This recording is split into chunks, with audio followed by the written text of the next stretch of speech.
ঢাকা 1 খন্দকার আবু আশফাক, ঢাকা 2 আমানুল্লাহ আমান, ঢাকা 3 মহেশ্বর চন্দ্র রায়, ঢাকা 4 তানভীর আহমেদ রবিন, ঢাকা 5 নবিউল্লাহ নবী,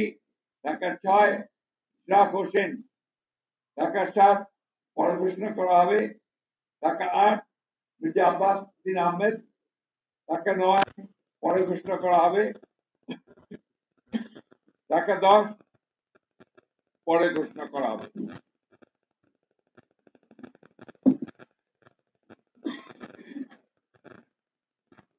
Dhaka 11 M A Qayyum, Dhaka 12 Saiful Alam নীরব, ঢাকা 13 পরে ঘোষণা করা হবে, ঢাকা 14 সঞ্জিদা ইসলাম তুলি, ঢাকা 15 শফিকুল ইসলাম খান, ঢাকা 16 মিনুল হক, ঢাকা 17 পরে ঘোষণা করা হবে, ঢাকা 18 পরে ঘোষণা করা হবে, ঢাকা 19 ডক্টর দেওয়ান মোহাম্মদ সালাউদ্দিন, ঢাকা 20 পরে ঘোষণা করা হবে,